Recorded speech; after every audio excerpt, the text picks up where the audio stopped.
أعوذ بالله من الشيطان الرجيم. بسم الله الرحمن الرحيم. يا أيها المزمل قم الليل إلا قليلا نصفه أو انقص منه قليلا أو زد عليه ورتل القرآن ترتيلا إنا سنلقي عليك قولا ثقيلا إن ناشئة الليل هي أشد وطئا وأقوم قيلا إن لك في النهار سبحا طويلا واذكر اسم ربك وتبتل إليه تبتيلا رب المشرق والمغرب لا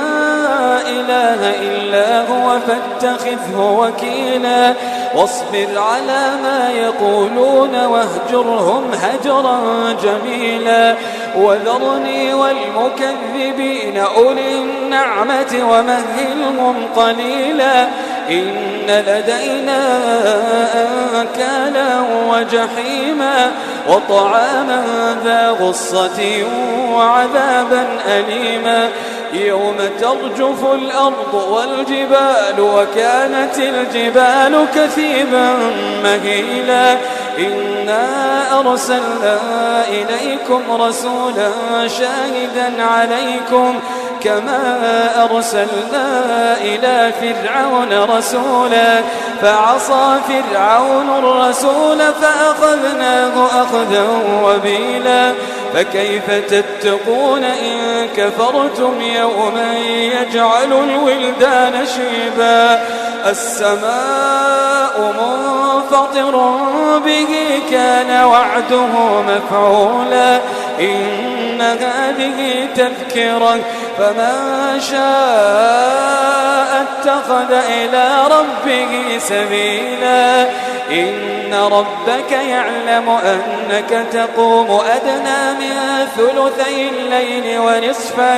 ونصفه وثلثه وطائفة من الذين معك والله يقدر الليل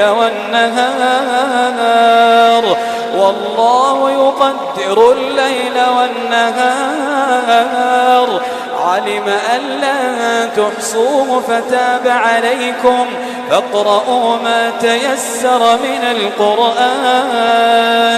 علم أن سيكون منكم مرضى وآخرون يضربون في الأرض يبتغون من فضل الله وآخرون يقاتلون في سبيل الله فاقرؤوا ما تيسر منه وأقيموا الصلاة وآتوا الزكاة وأقرضوا الله قرضا حسنا وما تقدموا لأنفسكم من خير تجدوه عند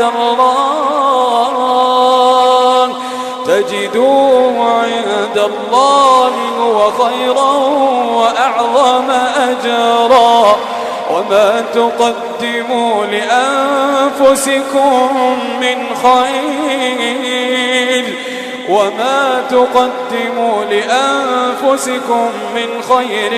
تجدوه عند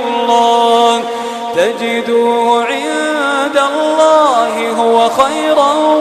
وأعظم أجرا واستغفروا